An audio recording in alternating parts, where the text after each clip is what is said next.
Hello. Welcome to Season 8 of The Horrific Podcast. We're two friends who live in different places but share a love for scary movies. In each episode, we both watch the same movie on our own and then record a conversation together about what we liked, what we hated, if we were scared, and maybe even some larger truths about why people watch horror movies in the first place. This season, our theme is Make the Wives Pick, since our wives have to watch these movies with us every week, and often complain about it. We made them pick the movies this season. If you want to see the list of upcoming films and follow along, check out our website at thehorrific.com. Thanks for listening. So did you watch this movie? Yes.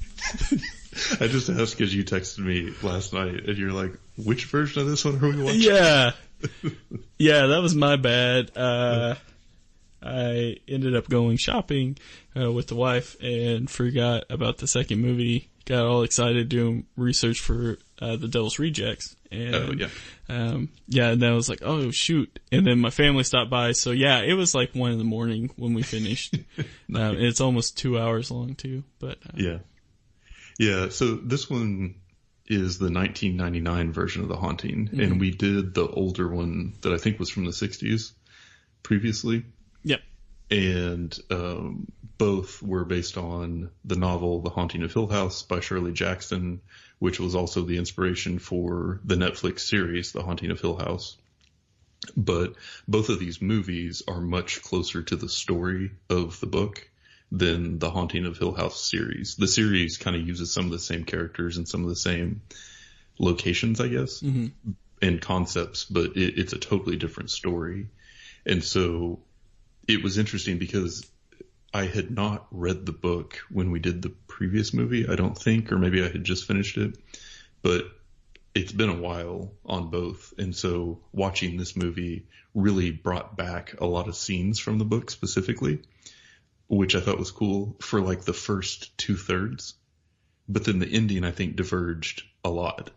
And so I thought that was kind of weird that it was like, yeah, we're going to follow this really closely, but it's already been done.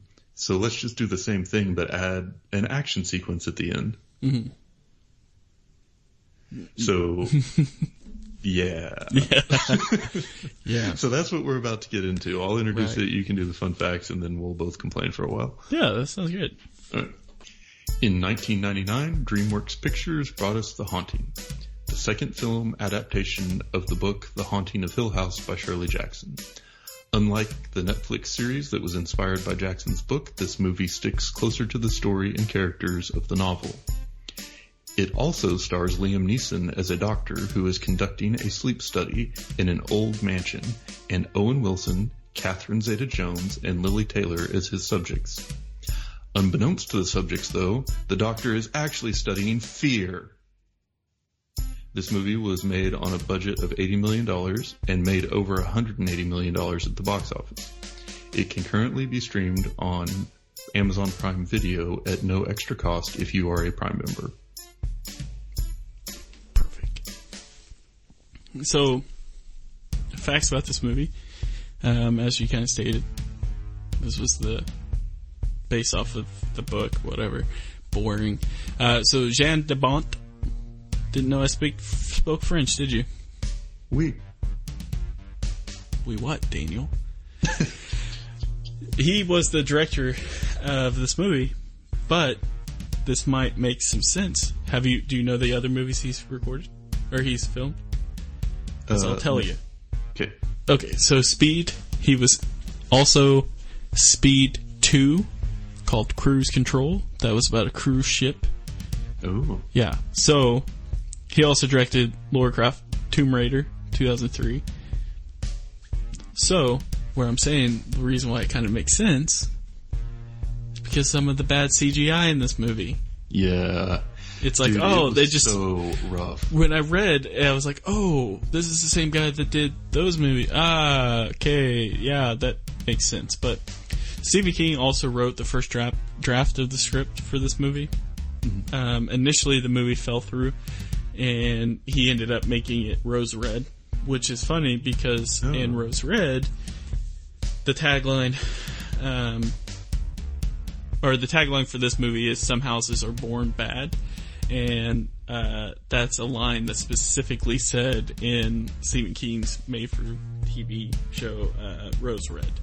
Oh, interesting. Yeah. So, pretty interesting stuff. It also stars Catherine Zeta-Jones and Liam Neeson, which I didn't know if you know this. They're known as the Mumbling Duo. That's coin phrase. Can't understand a word neither one says, and it just works out.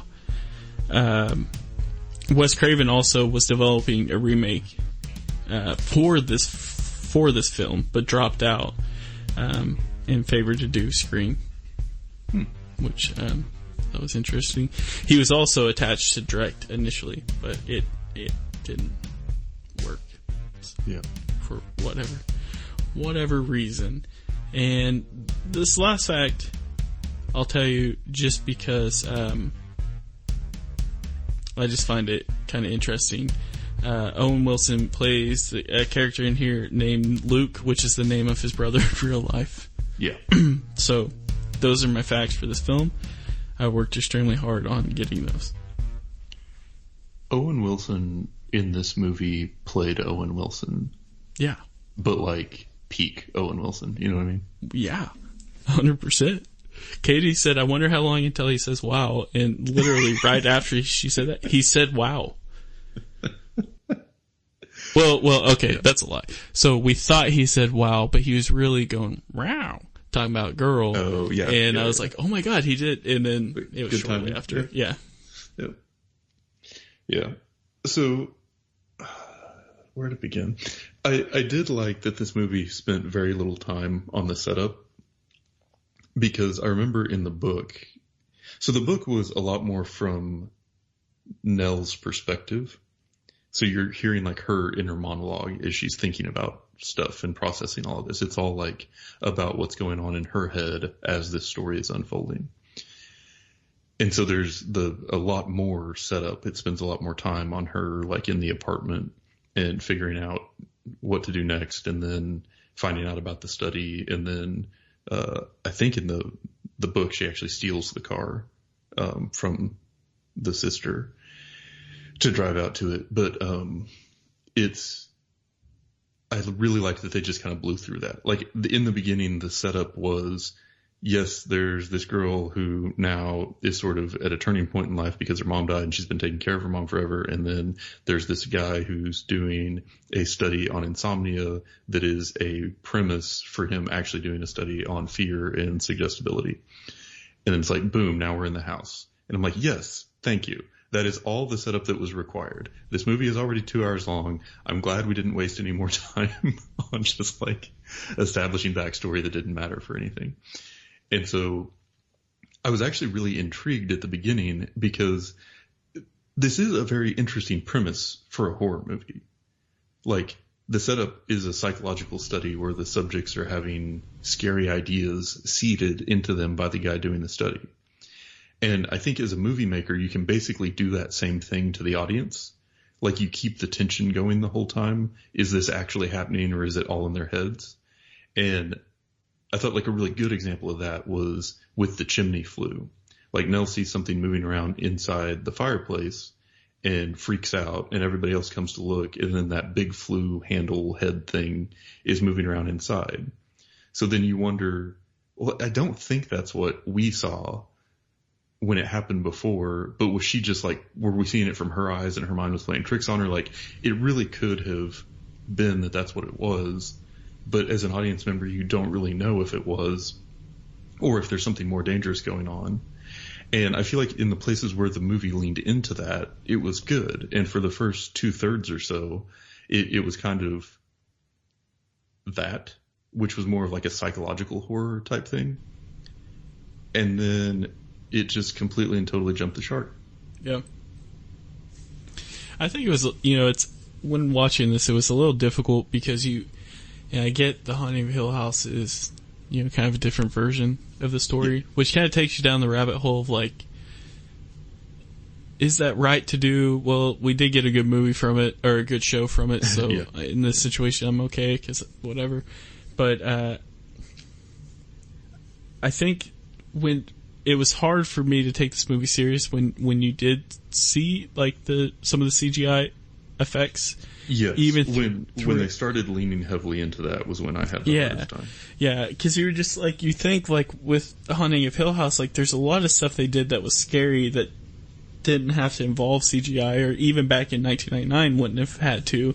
Right. Having, ghosts in the background, kind of thing, which is super creepy, that kind of stuff. And it, like you said, it's just, they just completely jumped the shark. And I get what they were trying to do because the house was coming alive, which is the kind of idea. But, it was just a little rough. There was also times where there were things that happened that were like kind of confusing, like Nell running back into the house towards the end. I don't know. It was just, you're just like, I would just light the house on fire if you can, or bulldoze it. But I think I had this complaint when we watched The Haunting of Hill House and the original Haunting. So what can you do? But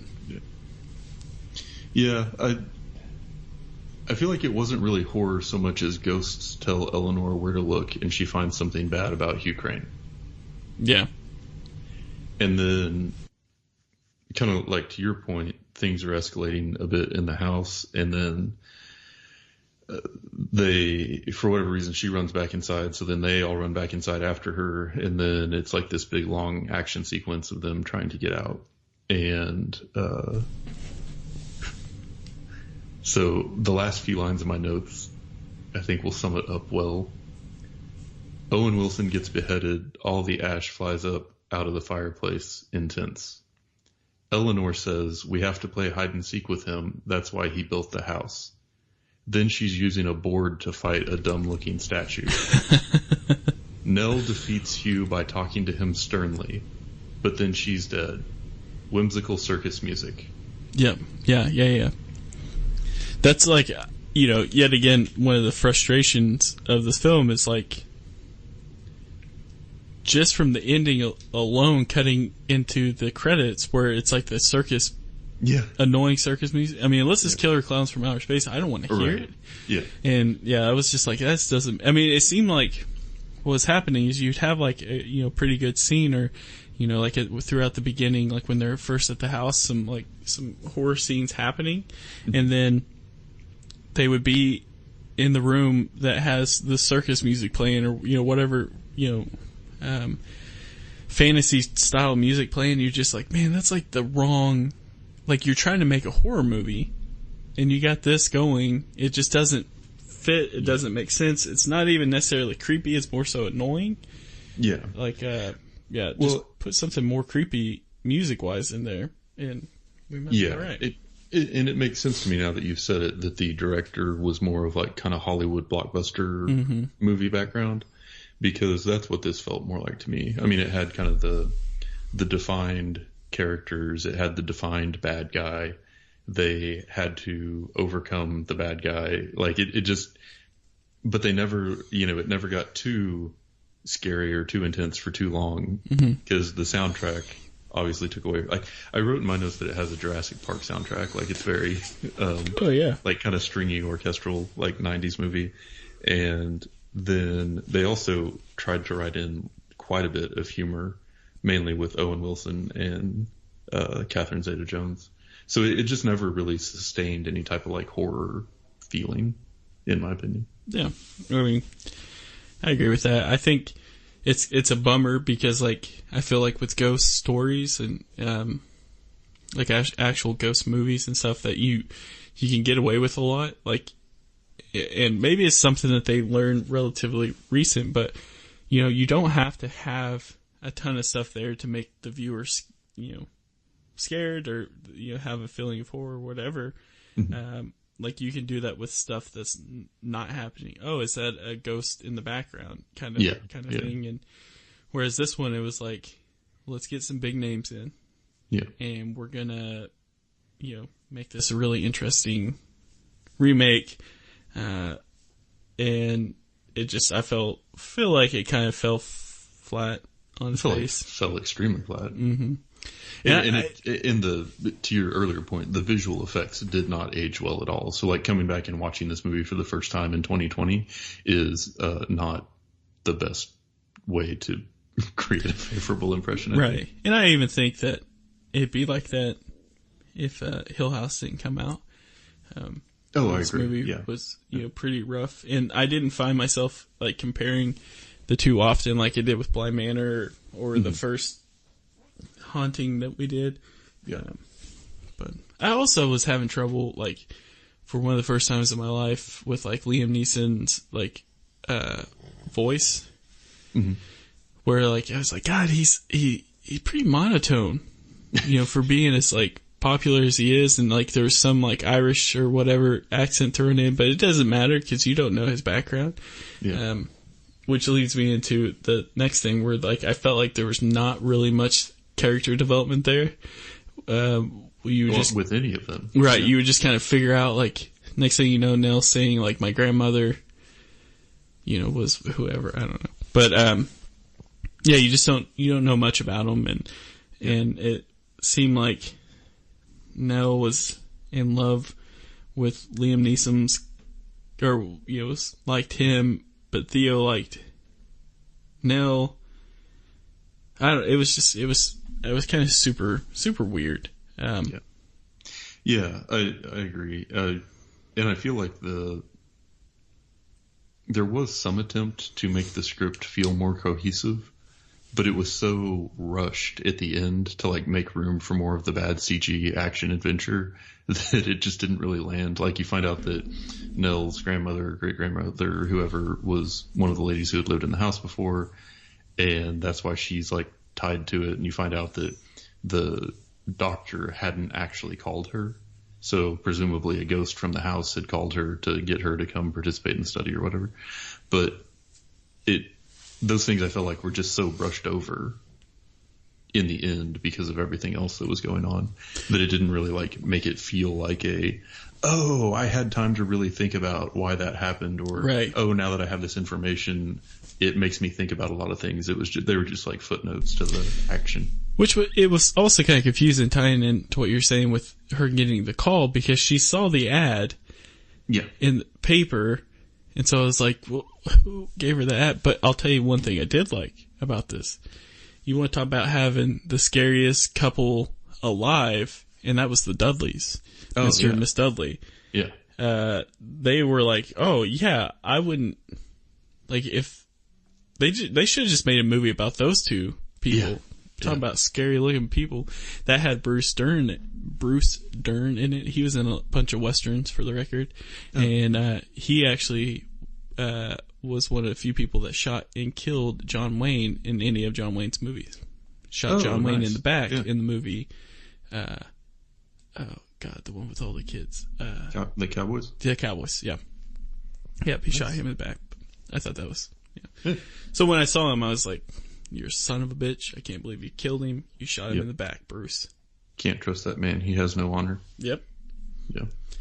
But they did. I mean, they were super, super creepy. But yeah, there's things with this that just didn't necessarily make sense. Like, there's missed opportunities, like the whole scene with them being on the spiral staircase, and like they had a lot of opportunity there, and I felt like they just kind of missed the mark. Yeah. And then it was just kind of fine. Right. Yeah. Yeah. And it was like, hey, we're not even going to talk about Owen Wilson's character dying. We're just going to go straight into some circus music. No one's going to care. To me, it was funny when that happened. Like, it was meant to be super serious, but it was just kind of funny because of the way the setup was. But yeah, and I always struggle with, like, the scenes where, like, the person looks at what's coming that's going to kill them, and they just stand there, and you're just like, man, like, what was the movie that we watched where we were like five to the right? Wrong, what was it? Wrong Turn? No, it was crap. It was the Chucky Child's Play. Oh, Child's Play. Yeah. Where you're like, if you just rolled like a foot to the right, you would have been. It's the same situation. Yeah. There was also in the past we've done like movie MVP where there's like the low key person that's actually a badass that we really like. Yep. I think this one had a movie LVP for me, and that was Catherine Zeta-Jones' character. I generally like her as an actress, but in this one, she could not pronounce the name Nell, and it was like Niel every time. And once I heard it, I couldn't not hear it, and then it bothered me the whole time. But also, we had talked about in some previous movies where, and this is tying back into your like character development thing, sometimes they don't put any effort into it, so they just give the character like a bit of dialogue to read start to finish to like give their character bio, but they try to make it seem like it's in conversation so that it's not awkward, but it still totally is. And I feel like it was like the most late 90s scene ever when Nell tells Catherine Zeta-Jones, you have problems with commitment. And she says, well, my boyfriend thinks so, but my girlfriend doesn't. Yeah. If we could all live together, things would be easy, but they hate each other. Yeah. And that's the extent of her character bio. So that tells you everything the director thought about that character. Yeah, you're just like, what? What were the words that just came out of your mouth? Mumbling stuff. No. Yep. What a ride this movie was. Yeah. I don't ever want to watch it again. Yeah, I mean, I think, after the last Haunting of Bly Manor, I think we're good with the series. I think it's alright. This book has had its potential tapped. Yeah. No, actually, yeah, and I think that Bly Manor was actually based on a different book that I'm drawing a total blank on the name now. But it's even more convoluted at this point just because they keep saying these different like series or seasons, of that series are based on these like different books. But then when you read about the book, it's like, yeah, they stole some character names and maybe like part of a premise, but it's really just an excuse to make the story they want to make, but they tie it into, some established horror thing, I guess. Yeah. Kind of cheap. Yeah. But it turned out good. I still stand by it. Watching this movie actually made me want to go back and rewatch The Haunting of Hill House because I really did enjoy that. Mm-hmm. Yeah, I agree. But anyway, this was kind of an easy one, just from didn't have to.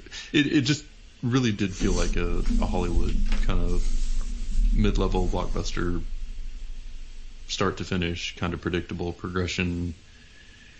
Didn't really have to think too much about any of the characters and could kind of see the ending coming from a ways out, and then it all made it. And even though Nell died, I think you would call this a happy ending because she found some purpose and saved some children's souls or something. So. Yeah. You just kind of wish that maybe the kid who dropped the little thing at the beginning of the movie could have got, like, maybe punched or something. But that's yeah, he was such a little... He was. So, yeah. That's what happens when you don't spank your children. I'll tell you what.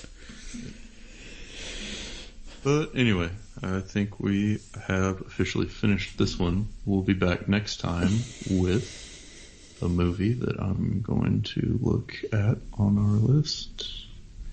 And it is You Should Have Left. You Should Have Left, starring... Left. No, it was starring Liam Neeson and Catherine Zeta-Jones. Oh, that's a Blumhouse one with Kevin Bacon. Oh, nice. All right. Sounds good. I'll see you. I'll talk to you turkeys never. Oh, and if you can't get in touch with me, you can just stop trying. And that's it for today's episode. If you've listened this far, then thank you, and we hope you've enjoyed it. We're always looking for new ideas, so if you have any questions, comments, or movie suggestions, please send us an email at thehorrificpod@gmail.com, or feel free to comment on or message our Facebook page. Just search for The Horrific Podcast. Thanks for listening.